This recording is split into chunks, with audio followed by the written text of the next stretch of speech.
Mari kita siapkan hati kita hari ini untuk mengenal Tuhan lebih lagi. Ambil Alkitab, ambil catatan. Kita buka di Kisah Para Rasul pasal yang ke-16. Saya beri judul sharing saya akhir pekan ini, menemukan kehendak Allah. Bukankah kita semua rindu sebagai anak-anaknya untuk tahu apa sih kehendak Tuhan dalam hidupku? Dalam pekerjaan, ya kan? Memilih pasangan hidup. Untuk anak-anak kita, bagi orang-orang muda, ambil jurusan apa, masa depannya gimana. Atau dalam ministry pelayanan sebenarnya mana sih kehendak Tuhan bagi saya, apakah talenta karuniaku. Kita semua ini ingin tahu karena gak ada satupun di antara manusia yang tahu masa depannya.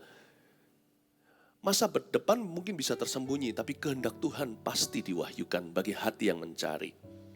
Kita belajar dari Rasul Paulus. Gimana dia menemukan kehendak Tuhan selanjutnya dalam kehidupannya. Kita baca dulu ceritanya. Saya ambil dari cerita waktu Paulus menyeberang ke Makedonia. Di provinsi itu ada satu kota yang dia tuju yaitu Filipi. Belum ada gereja waktu itu, tapi Paulus ke situ karena dia seorang church planter, seorang perintis jemaat. Maka Tuhan tuntun langkah kakinya untuk menggenapi rencana Allah. Dan setiap kita juga punya panggilan. Dan Tuhan akan tuntun kaki kita juga untuk menggenapinya.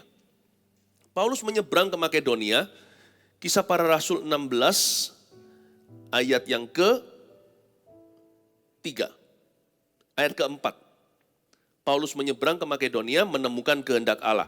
Dalam perjalanan keliling dari kota ke kota, Paulus dan Silas menyampaikan keputusan-keputusan yang diambil para rasul dan para penatua di Yerusalem dengan pesan supaya jemaat-jemaat menurutinya. Demikianlah jemaat-jemaat diteguhkan dalam iman dan makin lama makin bertambah besar jumlahnya. Background story dulu, Paulus dan Silas ini diutus sama rasul-rasul di Yerusalem.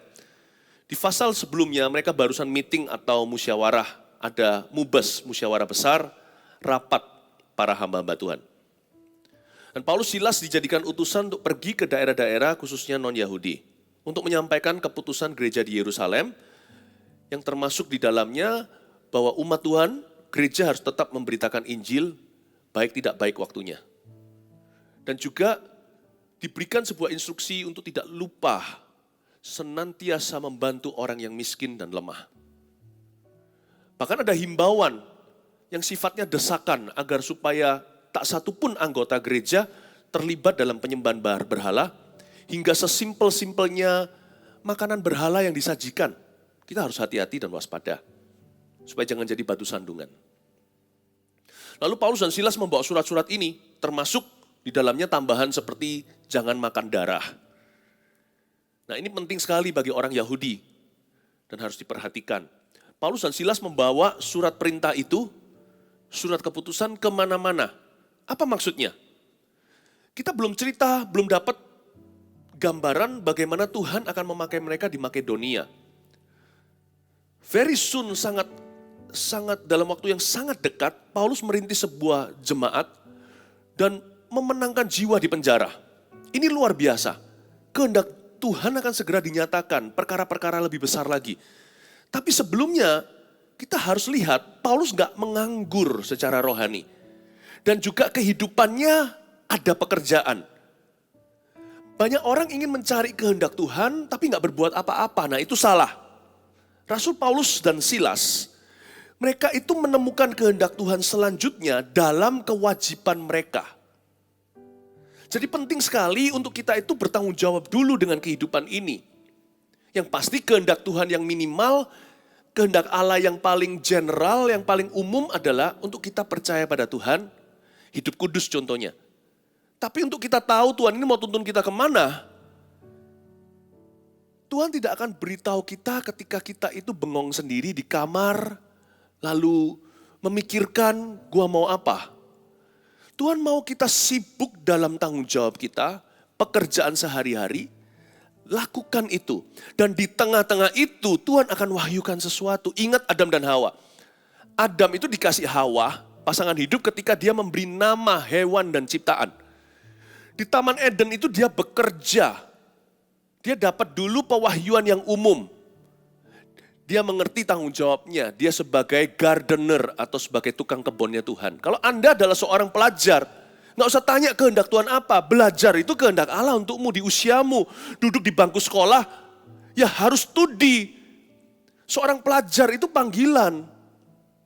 Jadi jangan ditawar dulu, tanya Tuhan kehendak Tuhan apa. Belajarlah dan selesaikan tanggung jawabmu.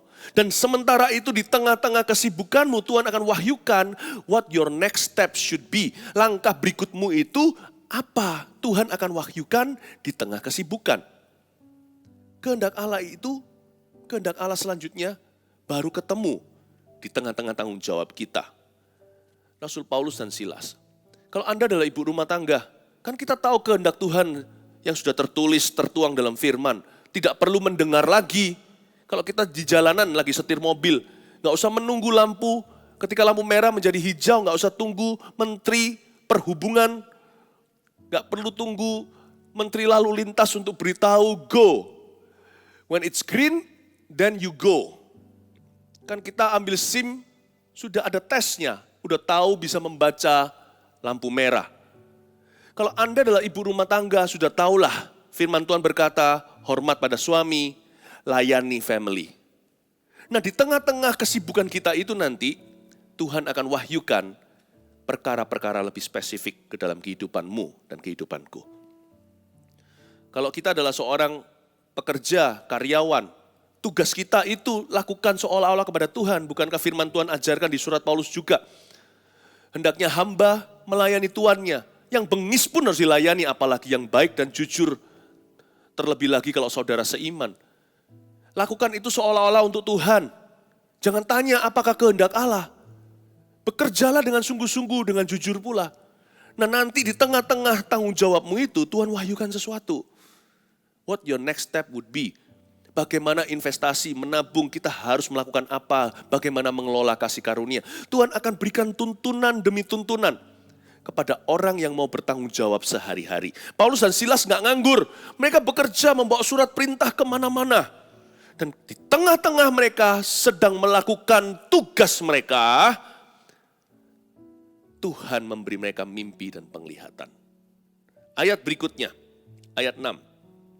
Mereka melintasi tanah Frigia dan tanah Galatia.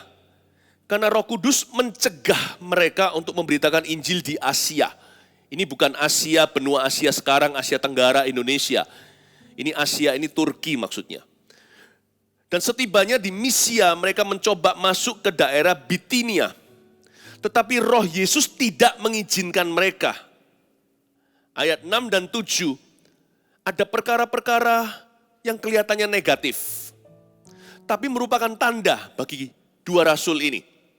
Mereka melintasi sebuah tanah Frigia dan di Galatia. Lalu Roh Kudus mencegah mereka untuk further going east. Mencegah mereka untuk pergi ke timur lebih jauh lagi. Dan setibanya di Misia mereka coba masuk ke daerah Bitinia. Sekali lagi Roh Kudus gak mengizinkan mereka. Garis bawahi di ayat 6 dan ayat 7. Karena Roh Kudus mencegah mereka. Lalu tetapi Roh Yesus tidak mengizinkan mereka. Saya ulang. Ada dua kalimat itu terhubung. Karena Roh Kudus mencegah mereka. Di ayat 6 dan di ayat 7. Tetapi Roh Yesus tidak mengizinkan mereka. Untuk menemukan kehendak Allah next dalam kehidupan kita. Kita harus belajar untuk membaca tanda, namun jangan gegabah menafsirkannya. Paulus itu bukan satu kali, tapi dua kali setelah perencanaan matang-matang dengan Silas dan timnya. Dia mau pergi ke arah Asia, mau masuk ke Bitinia. Tanda-tanda rambu-rambu lalu lintas menunjukkan merahnya sorga. No, don't go there, jangan ke situ. Karena Roh Kudus mencegah mereka, pertama kali mereka penasaran. Ini kan ditulis oleh Dr. Lukas, salah satu companion, salah satu teman mission tripnya, Rasul Paulus. Tapi waktu mereka alami, karena ini ditulis kemudian, waktu mereka mengalaminya saat itu, mereka juga nggak yakin, apakah ini kebetulan saja kita gagal masuk sana atau Roh Kudus berbicara. Karena itu ada ronde 2, dia mau masuk ke Bitinia, Roh Kudus tetap tidak mengizinkan mereka. Belajar untuk peka. Hari-hari ke depan ini minta tuntunan. Minta sama Roh Kudus untuk memberimu tanda. Tapi juga jangan malas. Banyak orang itu hanya suka tanda. Ya. Saya pernah sekali didatangi sama satu orang. Lalu dia berkata, tolong tanyakan Tuhan. Kalau saya ditanya sama orang itu, saya perlu kenal orang itu. Orang itu orang yang responsible nggak with his own life. Dia itu orang Kristen yang mengerjakan keselamatannya atau tidak. Kita selamat bukan karena pekerjaan kita, tapi setelah kita diselamatkan, kita harus kerjakan iman kita. Dan pernah sekali saya ditanya sama anak muda ini, tandanya, tanyakan Tuhan. Saya berkata sama dia, saya rasa yang kamu butuhkan bukan tanda. Yang kamu butuhkan adalah ketekunan dan kerajinan. Tapi, tanda itu ada. Tanda itu ada. Tuhan itu gak akan membiarkan kita salah jalan. Karena ada banyak hal tidak ditulis di dalam Alkitab. Mau sekolah di Indonesia atau ke luar negeri, gak ada tertulis di Kejadian sampai Wahyu. Mau ngambil jurusan apa? Mau jurusan seni, IPA, atau teknologi, atau ekonomi. Pekerjaan itu atau ini, memang gak banyak orang hari ini punya privilege seperti itu, bisa memilih pekerjaan. Biasanya pekerjaan memilih dia. Tapi untuk kita terima atau tidak, yang ini P-nya bayarannya nggak seberapa, tetapi kelihatannya perusahaannya lebih stabil. Yang ini lebih spekulan. Kalau saya ambil lowongan tersebut, tapi memang lebih banyak ruang untuk berkembang. Nggak ada tertulis di dalam firman Tuhan. Jadi kita untuk tahu gimana, kita harus tahu dulu bahwa hidup kita ini responsibel. Karena Tuhan tidak mewahyukan sesuatu kepada orang yang malas. Kalau PR pertama tidak dikerjakan, Tuhan akan memberikan clue berikutnya. Kasih sayang itu cuma-cuma, Tuhan mengasihi kita apa adanya. Tetapi kepercayaan itu harus step by step. Siapa percayai, dapat dipercayai dalam perkara sederhana, dia akan diberi perkara yang lebih rumit, perkara yang lebih besar. Lalu setelah kita tahu kita sudah responsibel nih, hidup kita melakukan tanggung jawab kita sekalipun kita tidak sempurna dan tidak bebas dari kesalahan, masih banyak trial error dalam diri kita. Dalam usaha kita upaya untuk mencari kehendak Allah, Tuhan itu bisa menolong kita. Ya, kalau bahasa anak muda, bahasa sehari-hari dulu yang saya tahu, Tuhan itu suka ngefur anak-anaknya. Tanda itu diberi. Dan minta sama Tuhan tanda. Rasul Paulus pun butuh tanda. 2 kali bahkan. Setelah perencanaan matang-matang, dia upayakan sama Roh Kudus disetir ke arah yang berbeda. Sekali dia kira kebetulan, berikutnya dia mengerti, akhirnya dia memahami bahwa Roh Kudus punya rencana yang berbeda. Tuhan bisa bicara loh lewat tanda. Belajar membaca. Tapi juga jangan gegabah. Kata usaha sesuatu gak berhasil langsung berkata Tuhan tidak kehendaki. Cowok kejar cewek aja nggak gampang menyerah. Tapi biasanya orang mencari kehendak Allah, kenapa kok gampang menyerah? Ya kita beritakan Injil kepada seorang teman. Nggak usah tanya itu kehendak Allah enggak, karena Alkitab mengatakan dengan jelas Tuhan tidak menghendaki seorang pun binasa. Tapi kan kita nggak tahu, ini tepat waktu, sekarangkah waktunya atau besok? Waktu kita jangkau teman kita ajak berita, kita bawa berita Injil kepada dia, kabar baik, kita tawarkan kasih Yesus, ditolak lalu berkata, ya memang mungkin itulah tanda dari Tuhan, saya nggak perlu injili orang itu. Kok gampang menyerah? Apalagi tertulis dalam Alkitab jelas-jelas bahwa itu kehendak Allah. Jangan gegabah. Untuk kita tahu tanda itu dari Tuhan atau bukan, nggak bisa hanya ronde satu. Kadang-kadang berapa kali. Dan kita harus mendekatkan diri kepada Tuhan demikian rupa hari-hari ini untuk belajar peka dan untuk semakin peka. Saya berdoa umat Tuhan semakin peka, bukan semakin bebal. Itulah sebabnya peruncing telinga rohani. Hati-hati gunakan kuping. Jangan masuk gosip, fitnah, kata-kata, yang hal-hal yang percuma, yang sia-sia, dan yang merupakan sampah di dalam diri kita. Yang kita butuhkan sekarang itu tuntunan. Saya berdoa di dalam nama Yesus, jemaat semakin dibuat sensitif terhadap Roh Kudus di hari-hari kemudian ini. Karena bumi semakin tidak pasti, dunia semakin gonjang-ganjing. Tapi umat yang mengenal Allahnya akan tetap kuat dan akan bertindak. Mereka akan dituntun oleh Roh Kudus Ya, ke rumput yang hijau, air yang tenang, dan dibimbing dari satu kemuliaan kepada kemuliaan yang lebih besar. Itulah ahli waris, warisan bagi anak-anak Tuhan yang hidup dengar-dengaran. Nah, seperti yang saya katakan tadi, Tuhan bicara sama Paulus dan Silas di tengah-tengah kesibukannya membawa surat perintah. Di dalam task atau tugas sehari-hari yang mereka miliki dan mereka jalankan, Tuhan memberikan tuntunan baru. Kehendak Allah selanjutnya diwahyukan. Di ayat yang ke-8 dan 9 bunyinya, setelah melintasi Misia, mereka sampai di Troas. Pada malam harinya tampaklah oleh Paulus suatu penglihatan. Ada seorang Makedonia berdiri di situ dan berseru kepadanya. Bahasa Inggrisnya, a Macedonian man, ada seorang pria dari Makedonia. Katanya, menyeberanglah kemari dan tolonglah kami. Paulus mendapat penglihatan di malam hari, entah penglihatan atau mimpi. Entah waktu dia doa atau waktu dia tertidur, tidak dijelaskan lebih terperinci. Dan dia melihat seorang pria Makedonia lambai-lambaikan tangan dan berkata, please come here and help me. Help us, dia bilang. Datanglah kemari dan bantu kami. Apa yang kita bisa temukan dari dua ayat ini? Soal menemukan kehendak Allah, bahwa Tuhan bisa bicara kepada orang Kristen lewat mimpi dan penglihatan. Makanya mama bilang sebelum tidur berdoa itu benar, itu betul. Ya, alfa hari dan omega harus ditutup dengan Yesus, dan sepanjang hari ku nikmati pertolongan dari Tuhan, ku rasakan kasih Tuhan, pulihkan hidupku. Ku bersyukur sebab Roh Kudus telah menuntun hidupku. Ku cinta Kau Yesus Tuhan, ku cinta Kau Yesus Tuhan, sungguh Kau segalanya bagiku. Hidup orang Kristen tuh begini. Pembukaan hari, Yesuslah itu. Malam hari tutup dengan Yesus lagi. Dan sepanjang hari, pertolongan Tuhan beserta. Kalau versi sekolah minggu, bukan lagu tadi, lagu gini. Happy ya, happy ye, saya senang jadi anak Tuhan. Siang jadi kenangan, malam jadi impian, cintaku semakin mendalam. Banyak hikmat loh dalam lagu-lagu anak-anak.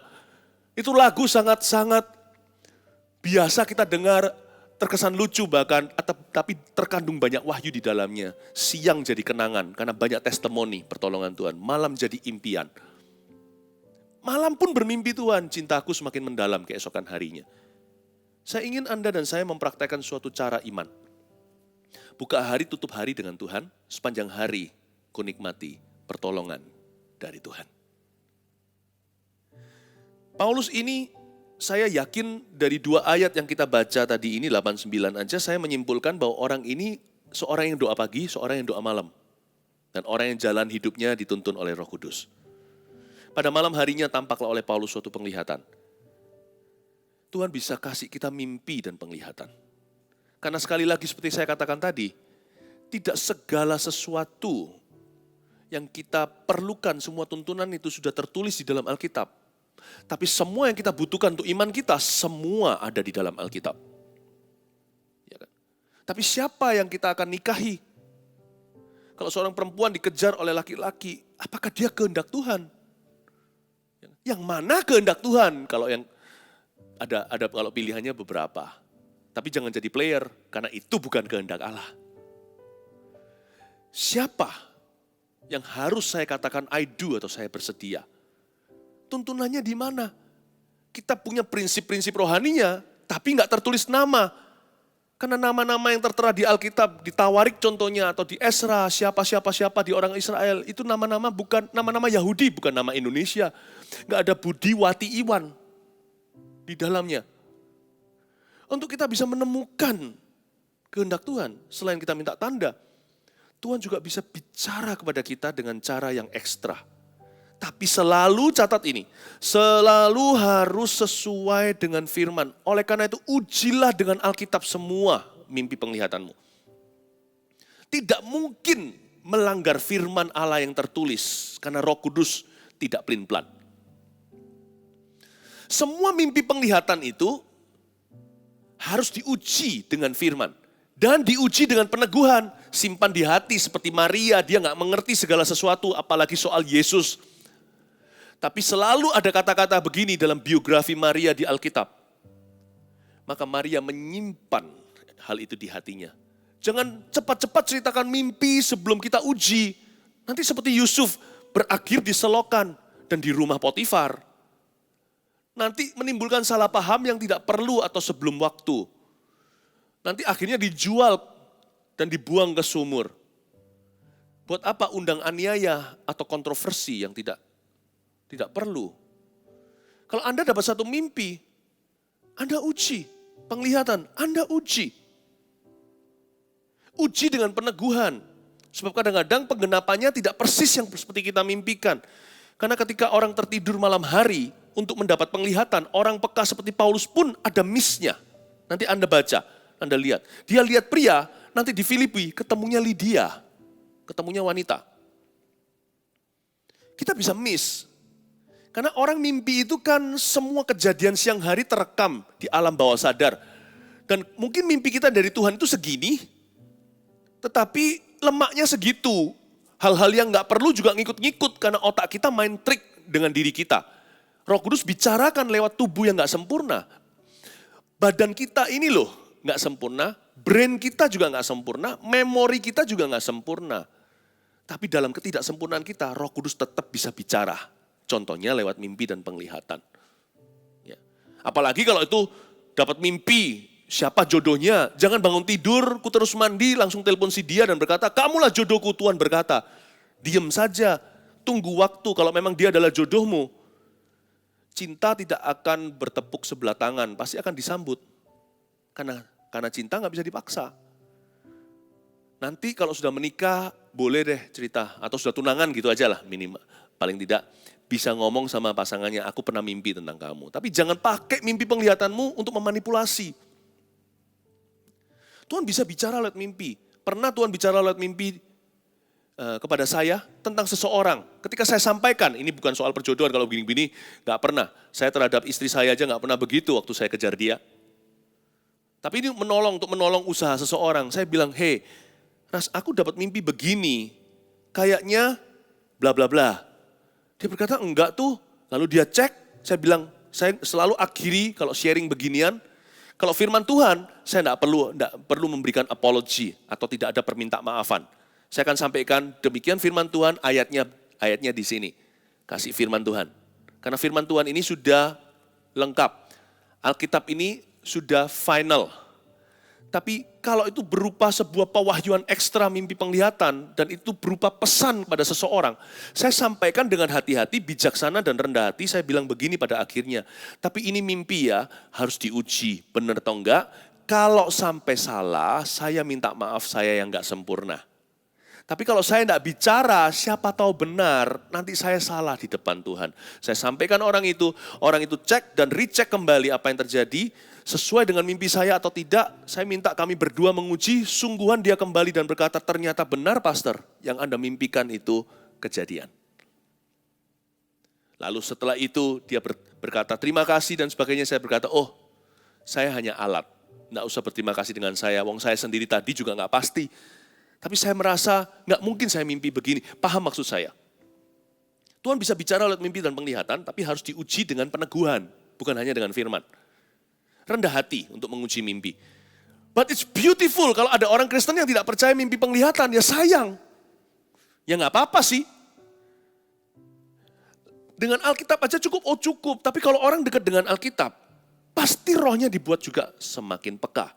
Dan Tuhan bisa bicara lewat tanda, Tuhan juga bisa bicara lewat pewahyuan-pewahyuan seperti ini. Yang pasti pewahyuanmu tidak boleh mengubah firman Tuhan loh ya. Oh saya mimpi atau dapat penglihatan seorang malaikat datang dari sorga dan berkata Yesus itu bukan Tuhan. Yesus itu ciptaan. Ya memang juru selamat, tapi dia itu manusia, 100% manusia bukan 100% Allah, terkutuklah. Bukan hanya mimpimu, malaikat itu yang datang kepadamu juga terkutuklah. Jangan mengubah firman. Meneguhkan firman iya. Dan menuntun kita ke jalan kebenaran. I want to see Jesus.